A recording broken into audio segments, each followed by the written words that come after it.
September 25th, the new Fox Tuesday kicks off with New Girl's new season. Then welcome Ben and Kate. Stay away from my sister before you find out what 6 years of Krav Maga feels like. Well, like year and a half plus like 4 years on and off I was traveling. Followed by another all-new New Girl. What am I looking at here? Pure, unadulterated friendship. And the Mindy Project. Can't believe you're tattling. Tattling is when a little girl does it, okay? When a hot woman does it, it's called whistleblowing. The new Fox Tuesday, premieres September 25th on Fox. You're listening to the AfterBuzz TV Network, now the largest new media platform on the web, and your #1 source for after-show entertainment. Very good, Keith Johnson. From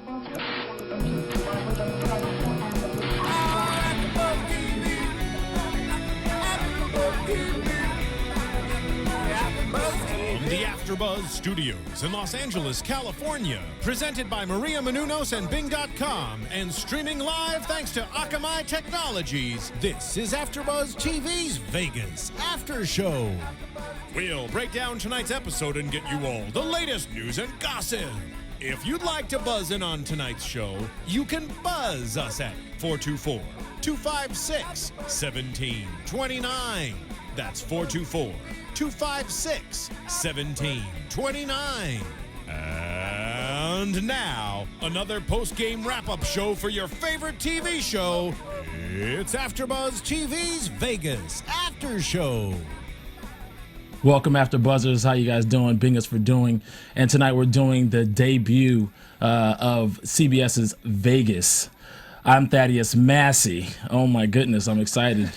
Like I was for the preview show last week. And joining me this evening are Bamm Ericsen, Nick Perdue, and Alex Salem.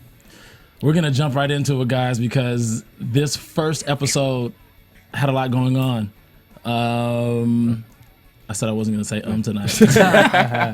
I'm counting. But there's so much to talk about. Let's jump right into the intros of Dennis Quaid's character Ralph Lamb. Yeah. Let's talk about how he was introduced to kicking butt. The audience. That's what he was doing. He was kicking butt. And it's not even 30 seconds and he's complaining about the planes, which I love. He's a rancher. You see planes going overhead all the time today, but he's a rancher, so he's got a real problem with it. So he goes in to complain, and within like a minute, he's just beating the heck out of six guys. Yeah, it was a lot of guys. Yeah. All right. He was surrounded. Yeah. Surrounded by like 3 cats. And Bruce Lee'd his way out of it. Totally took him down. I don't know about Bruce Lee, more maybe a little Lee Majors from the Big Valley back in the day. But he kicked some butt. Lee Majors from the, you remember the Big Valley? The $6 million man. Exactly. The Western back in the day. Anyway, he beat some butt. He's a rancher. He's shown to be this tough as nails guy. Yeah. Old school, like the kind of guy that your daddy used to talk about, used to give him spankings when he was a little boy. He's that kind of guy. Good with his hands. Right, like your grandfather. Like your grandfather, you'd be scared of him like back in the day when he was young. He's walking around, he's always wearing his cowboy hat, and it's most of the episode he's like, I'm just a rancher. Sometimes a lot. I'm mostly a rancher. Right. Real big on that. Right. So it was great how he was introduced and showed just how tough of a guy he is. Yeah. And kind of set a tone, a premise of what the show was going to bring, the character was going to bring, which is pretty cool. And then conversely, while he was beating the guys up, you got Savino, getting off of the private jet. Right in the same scene. Flying in from the Chicago. Actual jet that was flying over. Exactly. That Ralph Lamb was complaining about. Yeah. Like, that's got his cattle all over the place, and he can't herd his cattle because the planes are flying, I guess, from the west instead of from the east. Yeah. And it's a problem. Oh. Yeah, so, I mean, he's like, he had an agreement, I guess, with the guys at the airport. And it's like, look, I mean, I guess it wasn't an agreement. He said, I would maybe try to do this for you. And I guess it's not really It's interesting how, like, sure, he might have had an agreement with the mayor, with the people he knows in that town. But it's funny just to see him. You don't walk right into the airport or walk up to traffic control. Hey, you got your planes flying right over my property. Would you guys cut that out? No, come from the other side. Come from the other side. No, come from the east side. Yeah, yeah. I have a property right Can you have there. him circle around a exactly. little bit? Yeah, circle around. I don't care if you're out of gas. Circle around. Have him go to Denver and take a shuttle. But you got to understand, this guy's been here for a long time. He has this ranch in the middle of the desert that's been there since who Years. knows if it's been there for, I don't know, a generation or two. And At least a couple, probably. Exactly. And these guys are like, they're developing this empire out in the middle of nowhere, and it's affecting his livelihood and what he's used to or whatever, blah, blah, blah. Locals. This is all set up. You can't blame him. This is all set up right away. Yeah. Within a couple of minutes, we've got both of these guys set up. Like, Savino, where's Savino coming from? He's coming from Chicago. Chicago.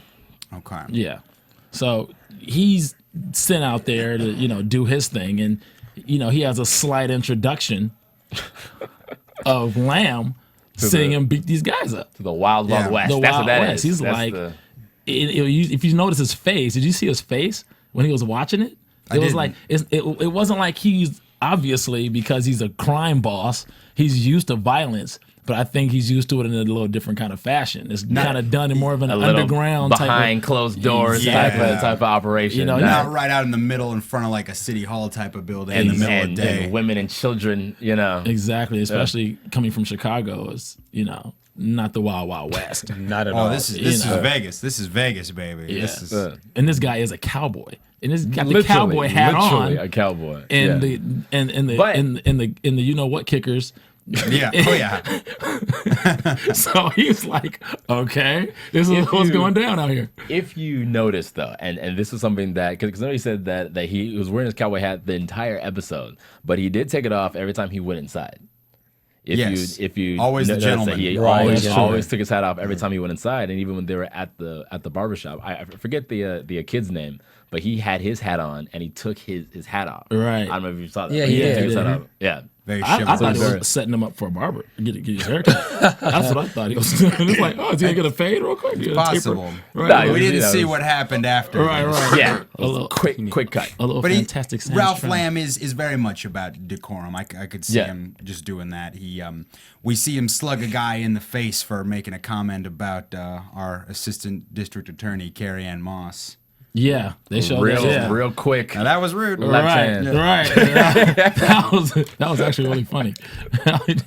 And he did it like, he was spanking his kid. Yeah. And the guy, it was just real quick. It was real quick. And you saw the guy's face. He's like, I deserve that. Oh. But now let's talk about Savino's introduction. Oh yes. Because he was kicking butt too. And he was.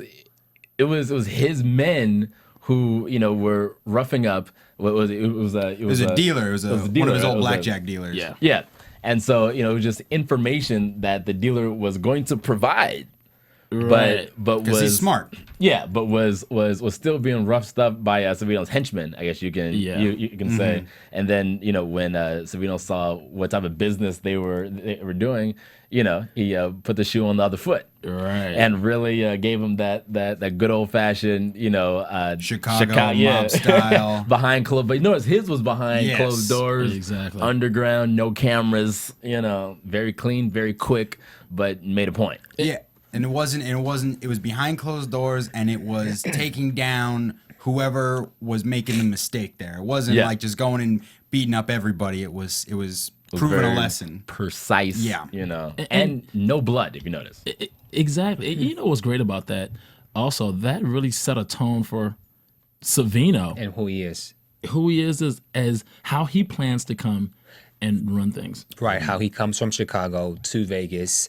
The club is named after his casino's named after him, and so it kind of sets the tone of the type of person that he is, as well as what his motives are. He basically wants to come into Chicago. He wants to basically come to Vegas from Chicago, and he wants his the Savino casino. He wants to be the new what's the word I'm looking for? Like the new mogul. Yeah, correct. He comes in, the first thing he says is everybody's coming to Vegas to plant their flag, new frontier. Yeah. Everybody's building. He's going to get in and get his. And he's very presentable in his public front. Mm-hmm. He's walking through the hotel. He's saying hi to everybody and all that. And he's doing all of his strong arming behind closed doors. Exactly. Yeah. And it was also, it shows there was a level of decorum there as well with him and what he expects. He was like, what did he say to this guy? He was like, are you a beast or what are you, barbarian or something like that? Animals. You animals. Yeah, like what's going on out here? Yeah. Kind of thing. It's like, it's a good thing I'm here. That was the tone of what he was saying. What like, was really going on? Yeah, it's like this is the prime example of why I have to be here and kind of tighten up ship. Which is, I wasn't expecting him to, beat up his own guy. That was the last thing I was expecting over a car dealer. I cheated. I watched the previews too many times. But I didn't know. They showed that scene during the previews, but you didn't realize that. You didn't realize what was going on. He was working for. That was his dude. Yeah, that was his guy. What the context was. Exactly. Yeah. So I love the fact that you can kind of appreciate Savino, and you're like, oh man, yeah, he has kind of some qualities. Well, and I might work for this guy because I really believe that Savino is a good man, like at heart, but he's about his money, and you figure out that it's easier to make dirty money and it's quicker to make dirty money, and so but like I feel that because he's a family man, they went to go eat at his mother's restaurant, and they were in the kitchen, this and that, so he still has a respect for family, and he's still like a very like I would say decent person, right? Right. But when it comes to business, when it comes to money, you mess up, I'm gonna have to show you the business end of the fist, So straightforward. He's working in the set of rules that he was presented. He's a legitimate businessman, but that's how he's choosing to do it. Right. So let's talk about the reason or how they actually came into the roles that they came into. But I think Nick has something to say before. Did you, Nick? Did you have something you want to say? Now's the time. Now's the time if you have something you want to say. So you're tuning in. Make sure you also tune in to us with iTunes. And so when you do that, go on. If you don't have an iTunes account, go ahead and create an iTunes account so you can rate this and comment and give us thumbs up. You can also share it with your friends and loved ones and have them comment and all that, because we really want to hear what you have to say about us and about the show. So we can go on iTunes and we'll read the topics and we'll talk about them on the show. Right. We'll talk back to you. And then let's also not forget about the podcast. Yes. And what the podcast does is it organizes all your subscriptions. So for all the different shows that you have here on AfterBuzz TV, such as this one and Fallen Skies and LA Complex, and what else do you do? Homeland, and some of the other shows. There's a lot of great shows, and so download the podcast, and it will organize all your subscriptions, and it'll put all your great AfterBuzz shows in order for you. So make sure you guys go to iTunes, rate, download, and comment, and podcast. Right. Gotta love iTunes. Anyway, so mystical. I know, right?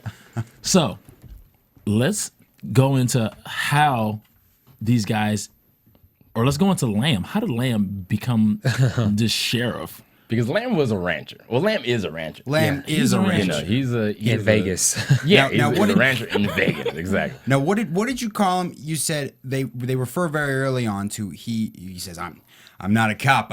I don't do that anymore. That whole thing we've seen a million times. But he was acting as a cop in the war with the current mayor of Vegas. Their old war buddies. What did you say? What did you call it? His role in the war. He was an investigator.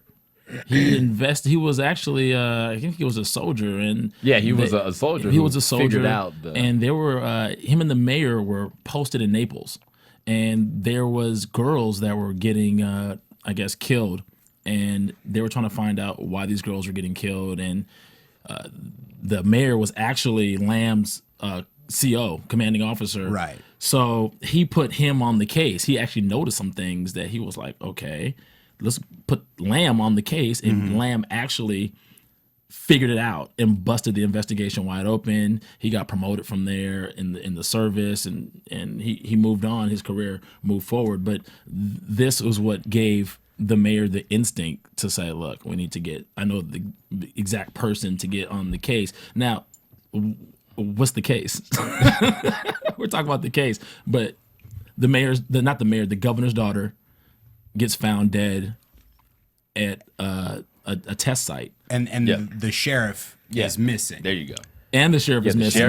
The sheriff is missing. So the mayor says, let's call Ralph Lamb. What I like about what you were saying about the backstory we get of Lamb being the investigator back in the war is he notices that Lamb can spot things, can figure things out. He's clever. And we see Lamb doing that throughout the whole episode. I'm thinking about the gum in the doorway in order to get back, the way he goes looking for things. Yeah. And specifically in the backstory, he's talking about noticing the chloroform, I believe, right? Morphine. The incisions in the neck and the incisions in the neck, and noticing the supply of morphine. The supply of morphine was low, and he noticed that the doctor or the intern or one of the medical staff. One of the medical staff was the one killing these girls. Killing these girls. Exactly. He had determined this, and he actually pays attention to detail. Yeah. This guy is very, very specific.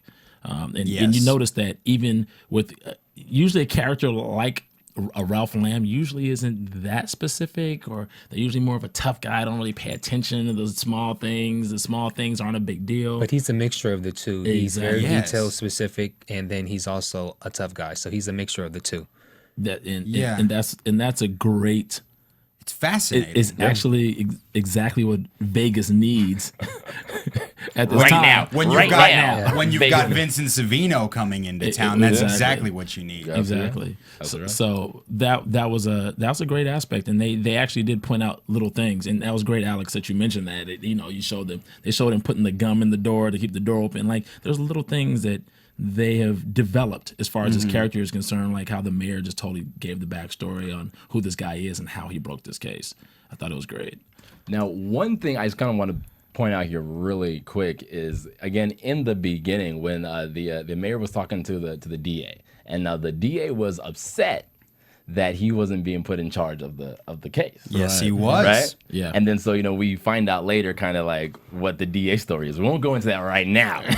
But we'll get to that. But because that really is a testament to Lamb's backstory is because the mayor told the story that Alex just told, and then he says, well, you find me a man like that, then I'll put him in charge of the case, but you're not it. He's the DA. Basically just like, no, sir. He said, "You're not this embarrassing in front of the assistant DA and everything." Exactly. She was all looking good and everything. But that also tells you that not only does the mayor have good instincts about who would be good for this situation, that also lets you know that he has good instincts about what his surroundings are and what else is going on. So now you might think that maybe he knows. Now there may be a little foreshadowing there. Right. He knows a little more about what's going on than, especially since we found out a little stuff about the DA later on in the story. He's got good instincts, same way Lamb has good instincts, and that's why we love him. That's why, regardless of some of the other tactics Lamb might get into, everybody is a balanced character, might have some disreputable qualities, but those instincts, that sense of I know something's up here, I just got to keep looking. That's why we're rooting for Lamb, and we love the mayor. And we're just on that side the whole time, regardless of what else transpires. Right. And tell me what you think of the assistant DA, Miss. Oh yeah, Miss Carrie Ann Moss. That's Catherine O'Connell. Catherine O'Connell. Yeah. What is it, Bamm? Catherine O'Connell. Catherine O'Connell. She's my favorite assistant DA now in the whole wide world. I can just see us every week just bringing it down for a minute. Catherine O'Connell, assistant DA. Anyway, pops up on the screen. Right, exactly. So how they've set her character up and in the role that she's playing with Ralph Lamb, I think, is awesome. She's a great supporting person and friend, and they obviously have some backstory as well. Yeah, she mentioned one time how their fathers squared off at one point back in the day over something. And she didn't really get specific regarding what it was. Yeah. But they had an old Western, I guess, fist fight probably, and it In was the like old West days. right? And he probably got over it and became buddies after that. That was the tone of the comment that she made. All right. So they go way back, and then they made a comment about she went to New York, and I guess she did her law thing out there, and then she moves back because she misses the dust. She needs to be back in the desert. This is where she's from, right? So they show some great backstory. So she's obviously, the character has been set up as this is going to be that supporting character for Ralph Lamb in more ways than one. I hope Dennis Quaid and Carrie Ann Moss. Yeah. And I also like that comment she made about the dirt or the bath or something, how he alluded to how clean looking he was. Yeah, she says, what did she say? Running water. Running water does wonders or something. Something like that. Yeah. So basically saying he cleans up well. Yeah, he cleans up well. So that's just a way of saying, you looking kind of good. And then she cleans up well. I think midway through the episode, they're at some nice swanky party They're at the back Savoy. at the Savoy. Yeah, that was back at Savoy. Yeah. It was like, wasn't it a fundraiser or something like that they were having? Yeah, it was. Yeah, for I want to say it was for the but it's not. Wait, is it? I don't remember. I'm gonna what have it to was go for. back and rewatch I remember it. they see each other, and she says, you don't worry, you can tell me I look nice, or right. Because he he should tell me I look nice, or something like that. Because he kind of looked, and then of course he looked. Right. What's funny is when he takes off his cowboy hat, like his hair's all like, it looks like it's like very well put together. It's not like roughed up or anything. So they actually both look very nice in that moment. It's probably bacon lard or something like that. Those cowboys, they just took some bacon grease and it was like, whoosh, and just flipped it. And it stays. First hair gel. Yeah, exactly. Yeah. Product. Lard. Okay. So let's go into the cruise. The cruise, let's talk about Lamb's crew. Because Lamb's crew, well,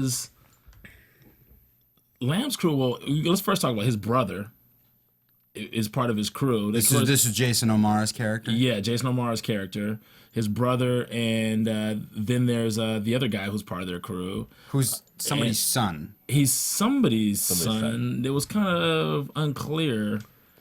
It was kind of unclear to me what his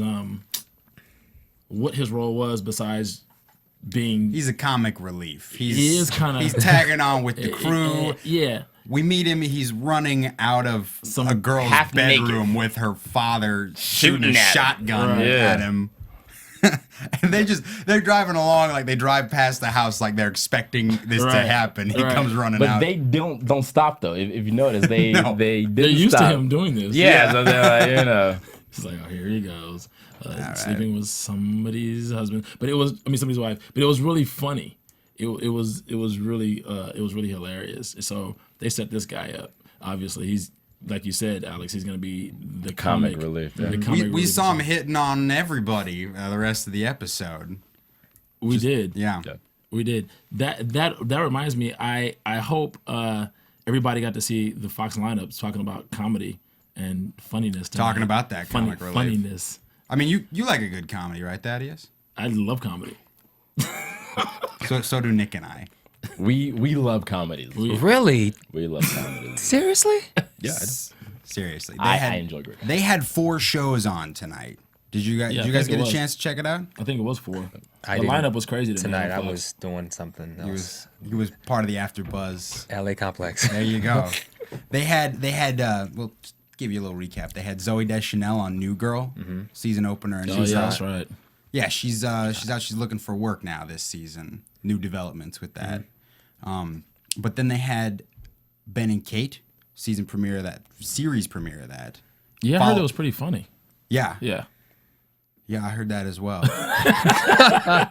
They were talking about it in there. They were like, it was a funny show. I'm gonna go home and check it out immediately. All right. We were here working diligently, but then they had another New Girl right after that. So already I'm like, I gotta get home and watch all these, because then they followed that up with the Mindy Project, that new show with Mindy Kaling from The Office. Yeah. Now that looks funny. I have to catch that next time. But I heard it was funny as well. It looks like she's a doctor, and I like one of the other, like her main co-star guy. You've seen him in a bunch of movies and stuff. So it looked like it's more than just your typical like. Which one, the brother or the? Chris Messina is his name. I remember him from like Midnight in Paris and a couple other things. But now they've got that whole lineup of comedy every Tuesday from here on out. Well, I'm looking forward to that. Oh yeah, Yeah. This was just the premiere. Zoe Deschanel, So it only Ben and gets Kate, better. Zoe Deschanel, and Mindy Kaling. Fox, FOX, get it cracking. Fox Tuesdays. Fox Tuesdays. Fox 2 hours of great Tuesdays. I'm down with that. As long as it doesn't interfere with my CBS Vegas. So, Tuesdays at 10 p.m. on CBS. Right, Yeah. back to Vegas now. Right, back to Vegas. So, let's talk about the cruise again. So we're talking about the cruise. Do you notice that one of the guys from Ralph Lamb's crew is played by what's the Native American guy who played The father in Twilight. the father in Twilight? Yeah. and We he's know him from Twilight. We know him from Twilight. Oh, I did not know. I'm not familiar. He's not handicapped or paralyzed. Well, he was a good actor. That's He that is a good actor. That's a good actor. He's a great actor. you just like to do this. I was practicing my Muay Thai. So he's a really good actor to play like, and then he's walking around like, oh my gosh, he's healed. So he plays a handicapped gentleman in the Twilight In the franchise. Twilight series, he plays You Jacob. gotta be kidding me. Jacob Black's father, the werewolf, and you know. right. But it's great to see him get another role and play another intricate or very plausible character. There's a very a character. How should I put this? Indian tracker. He's a tracker, but he's very guy. very instrumental in Solving cases. in the solving the case. That all those clues He brings- that help Ralph Lamb solve the investigation. He brings a really good vibe.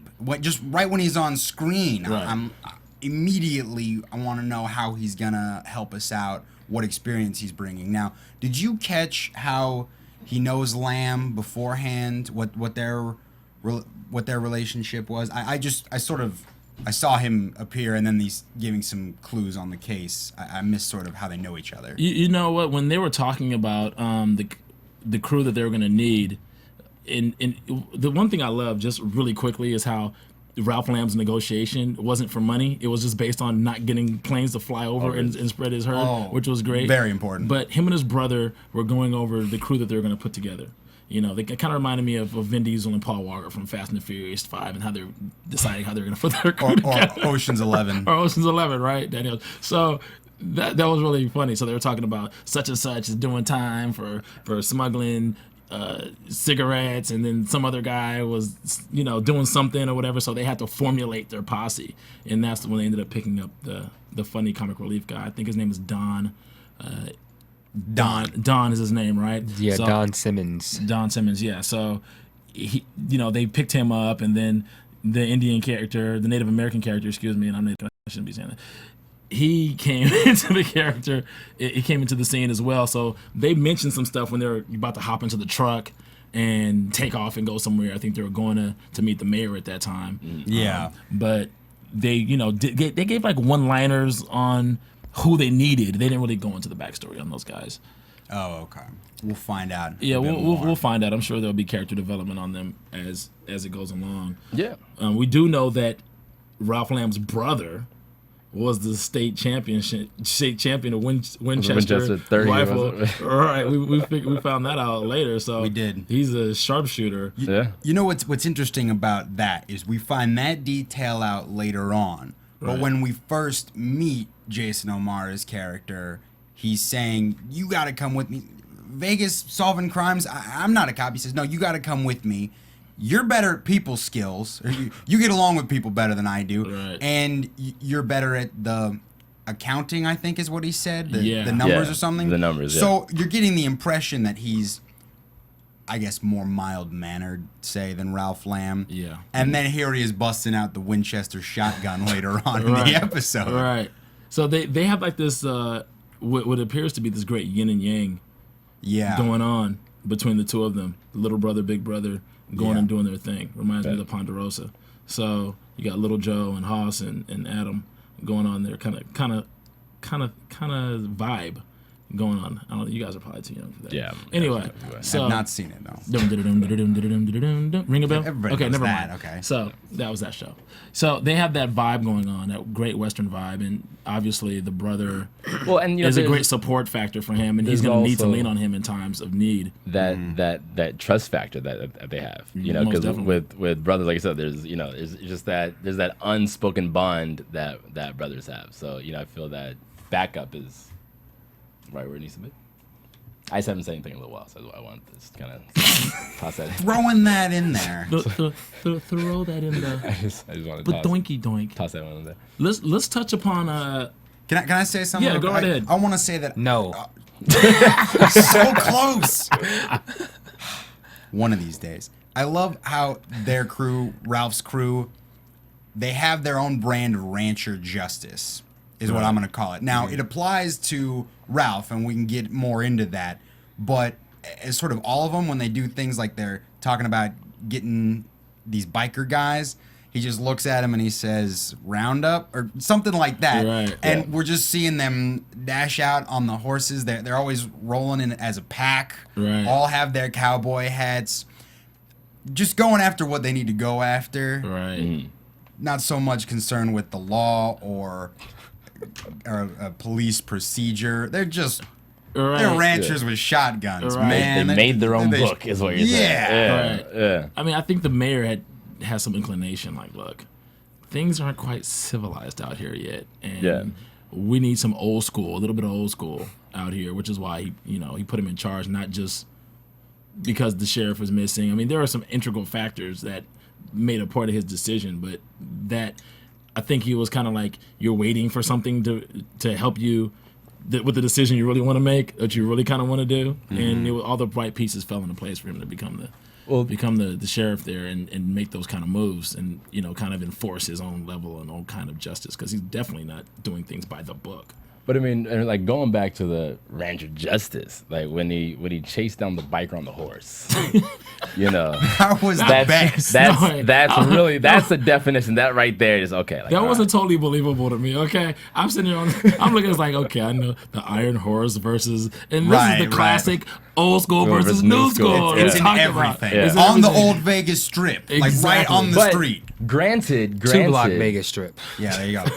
Granted, the motorcycle was in a little bit of traffic and he had to kind of dodge people, and so he was still on the street. The horse was on the sidewalk. People were moving out the way, so there was less in his way. So with that, made it a little believable. And because the motorcycle hopped onto the sidewalk, and where Lamb caught him was on the sidewalk. So that's right. how that was. It was good how the director shot it, because at first I was like, he's not gonna catch this guy. How's he gonna possibly get? But then he took an angle, whereas you believe like he cut him off and then smacked him upside the head with angular pursuit. Right, an angular pursuit. It was a pit maneuver. It was what he used, and then hit him with the gun. Exactly. Yeah. So that part of the plot was great. How they kind of incorporated and integrated that in. It was kind of one of those things that I felt could have been integrated better as far as the story was concerned. You're talking about the old school versus new school dynamic? Not that dynamic. The overall biker situation, how the guys are coming in there just tearing up stuff. And I agree with that, but what I also found interesting was just the background, to be able to watch.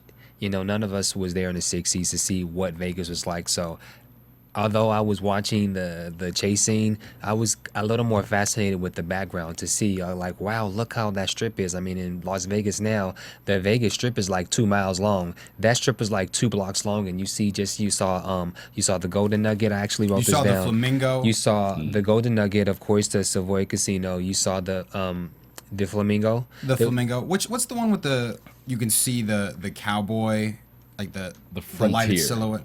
Is that what it's called? That's the Frontier. Yeah. And you see that one? Yeah, and so it's amazing that there's a couple of those hotels, casinos that still exist, but just to look at the background and see, like, wow, that's what Vegas was back in those days, and where we've come from now, and how huge Vegas is. For me, I was paying attention more to the background more so than that particular scene. It was very good to see. Go ahead. But I do have to say this because I noticed this really. It was real quick. But they had the Stardust and the Sahara, literally like a stone's throw away from the Savoy Casino. And then is that historically inaccurate? That's what I'm thinking because what I'm thinking is because I know that the Golden Nugget it's downtown, and so like the first strip is Frontier or Fremont Street, which is old strip, which is downtown, and the Golden Nugget is still in existence today, and actually the Sahara is still in existence today, and the old Stardust turned into dust. No. He was waiting for 2 minutes to say that. He was. But I will do my research and find out what hotels actually took the place of the Stardust. But I know that it's a major hotel right now on the Strip. Okay. So it's kind of a little inaccurate. And there was actually a tweet. I was on Twitter right now, and I was looking, and some people who watched the show, they were saying that one of the cars that Carrie-Anne Moss's character, Catherine O'Connell, drove was a 62. And since it takes place in 1960, that it's inaccurate. So really? These fans are really like into the show. Technically, Ralph Lamb was the sheriff from 61 to 78 or 79. I thought it was 60 to 78. I believe it was 61. Could be 61. But I'll re-look it up and see. Okay. I could be wrong. I could be wrong. I could be wrong. It could be that's just from the research I've done. I don't know. Maybe it was 60. Maybe it was New Year's Eve when he got hired in this debate. Who knows? The day.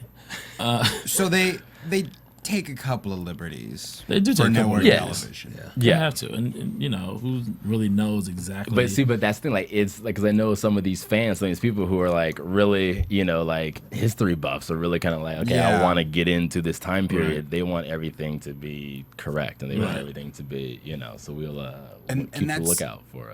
We should. We'll point out all the historical inaccuracies we come across because we enjoy seeing the more detailed it is with the accurate information. Like you're talking about, Bamm, you're looking at the old Strip. Let's just see the background there and see how they put, because that's cool to see. Mm-hmm.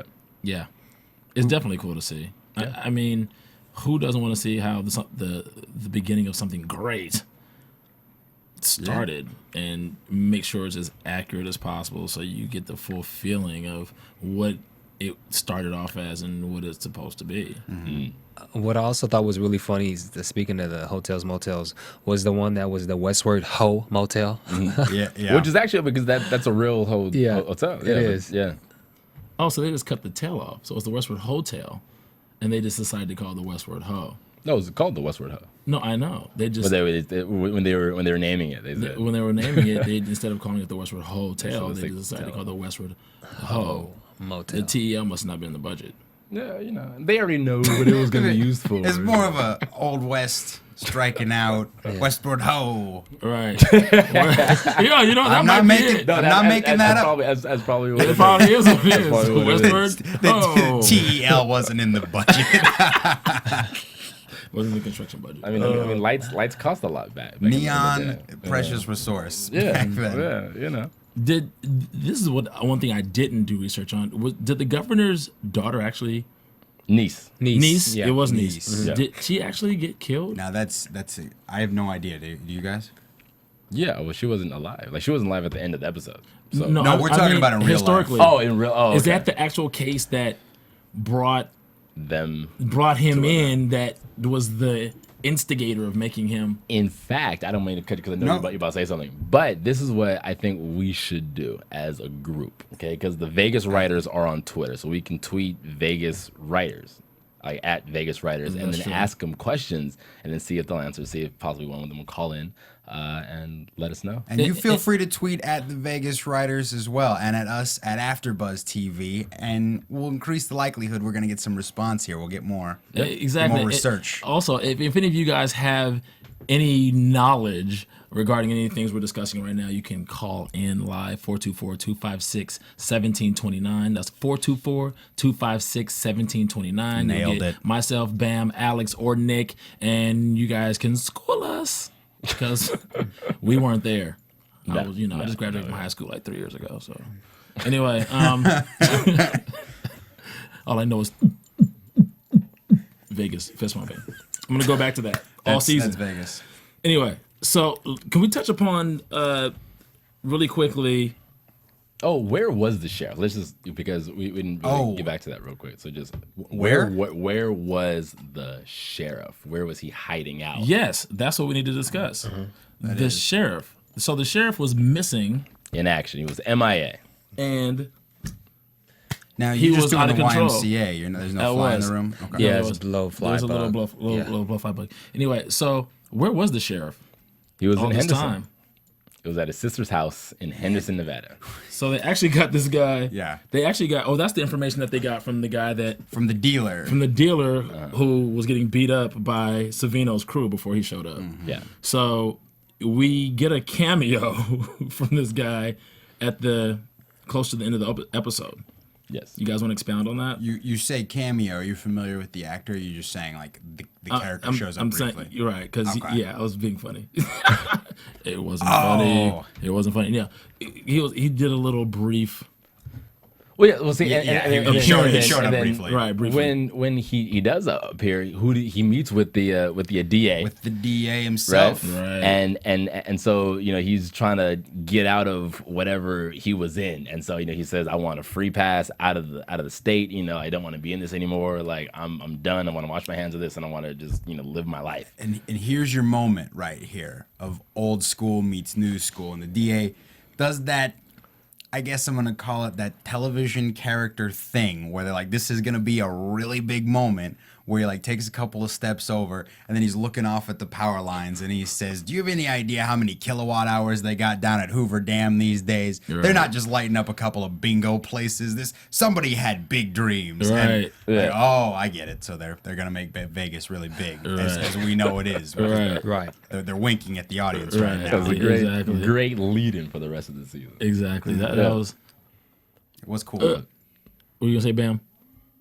Were you gonna say something? No. Do you want to say something? No, surprisingly, no. Okay. So he was offed, right? He was. Well, before that, before he was offed, who do we see pull up? Vince Savino pulls up, puts his hat on, or gets out there. He didn't put his hat on, but he got out of the car, and he's looking very sinister. He wasn't even the guy who throws some punches at the old sheriff. He's just the guy to make sure we that see he's there. So this just his basic appearance tells us, all right, he's taking this down, and he's in cahoots with the DA, and this is what we got to know about the DA from here on out. And we were talking about Savino earlier. I find it interesting that we're getting his whole introduction in the pilot. Obviously, they've got a lot to accomplish in the pilot, but we focused primarily and really a lot on Lamb. We've got a lot of introducing of Savino to do, and they did. But this was like one of maybe two moments we got to see Savino really kind of revealing more about himself. For the most part, Savino's kind of been established as more background. Like he had only so much to do with the specific case of this episode. Mostly he's being set up in the background, like he's going to be the overall kind of villain that Lamb's fighting. The overseer and kind of Right. Yeah. Let's talk about really quickly the final clash. The clash of Lamb and Savino, how they finally end up quote. Well, actually, it was one thing that we missed was when Lamb was investigating, and he got hit over the head. He found some blood, got hit over the head. The ADA is like, well, there was nothing found, and what are you doing snooping around? You remember that, Alex? Yeah, he's walking around. So he's in the Savoy. He's going like in the basement of the Savoy because he's Ralph Lamb. He sees something's up. He sniffs something. He's got to go check it out. And by the service entrance. By the service entrance. Right.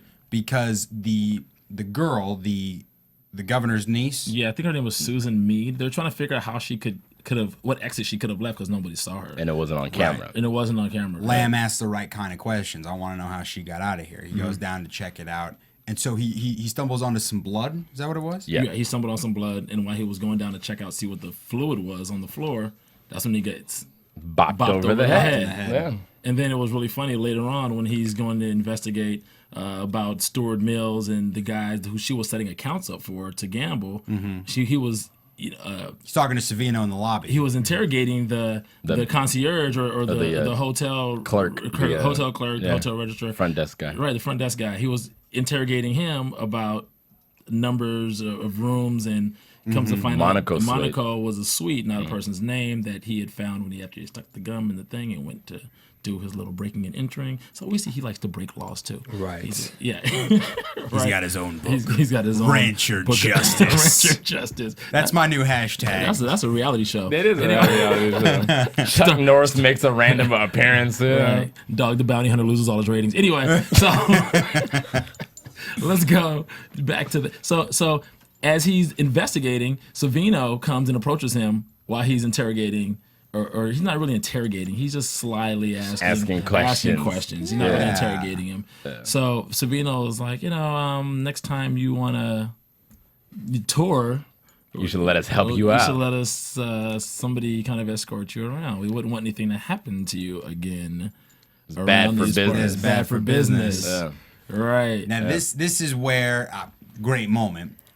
It's taken us the bulk of the episode to get to this point where we're really establishing Lamb and Savino as nemesis here, because in the beginning, Lamb is just doing his preliminary investigation, and Savino's taking him right through the lobby of the Savoy of his casino, and I felt like at that moment, I don't feel like this is our introduction of our main hero and our main villain. They're very friendly. Yeah, this is two guys walking through the hotel, exchanging a little bit of information.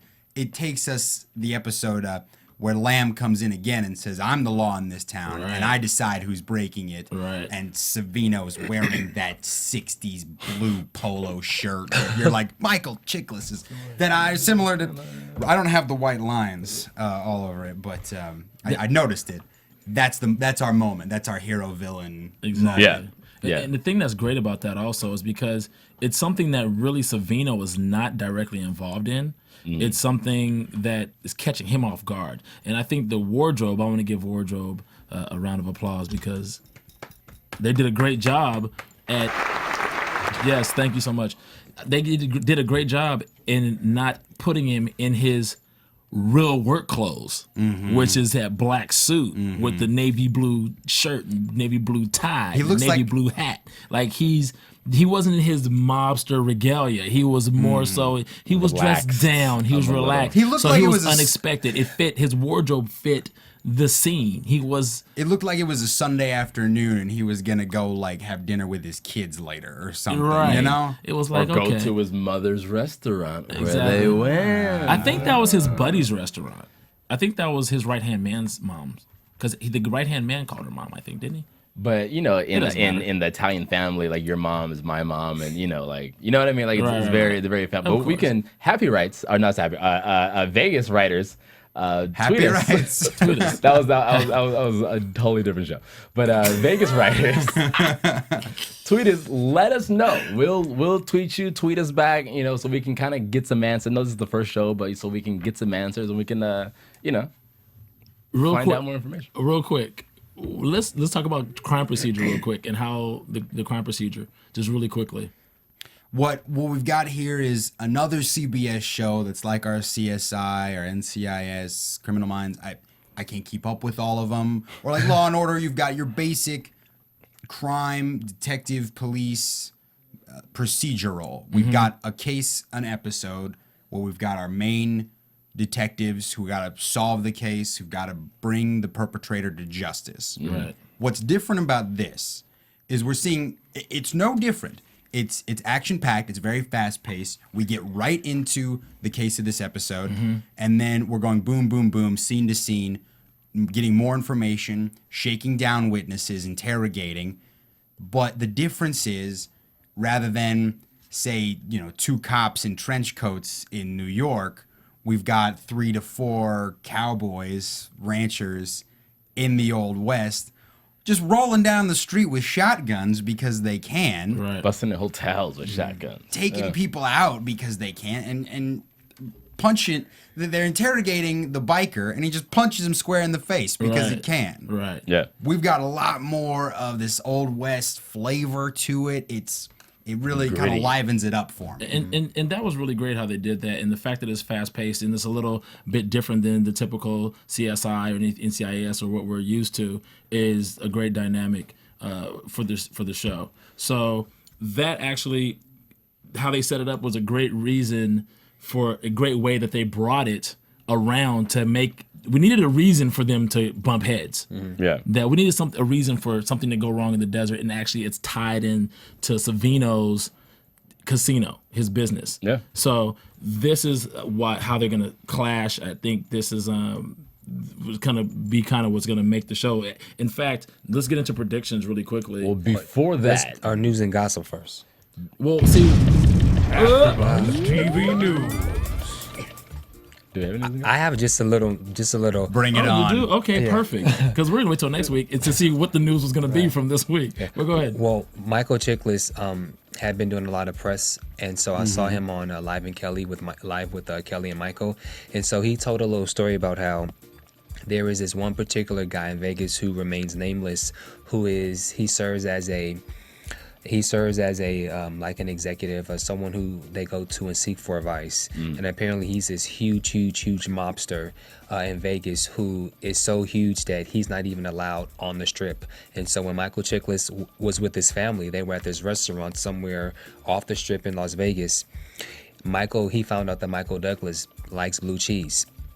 So the next thing you know, the guy snaps his finger or something, and then there's this whole big table with blue cheese on ice that this mobster guy who remains nameless had basically snapped his fingers and made it available for Michael Chiklis just because that's something that he likes. So he told that story on Michael. He told the story on Live with Kelly and Michael, and so that's really interesting. And it just goes to shows that they're gonna make sure that this show is accurate as possible. If they have this guy, this mobster who remains nameless, if he's serving as like a consultant, as a consultant, I'm sure like for the couple of little indiscretions that they had, I'm sure majority of the story or all of it or close to it will be as accurate. Yeah.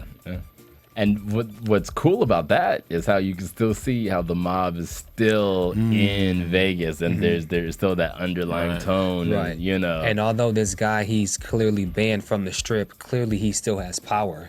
If he can bring Michael Chiklis a whole tray full of blue cheese on ice, so. Yeah, that's probably what Michael Chiklis could say on TV. Yeah, exactly. Yeah. Puffy wasn't doing that, sending kids to Brooklyn to get some cheesecake, snapping fingers. Okay, so there you go. Let's go into predictions now. Well, but before we go into predictions, we're gonna say now your AfterBuzz TV predictions. Really quick. Who killed the girl? Because we didn't talk about that.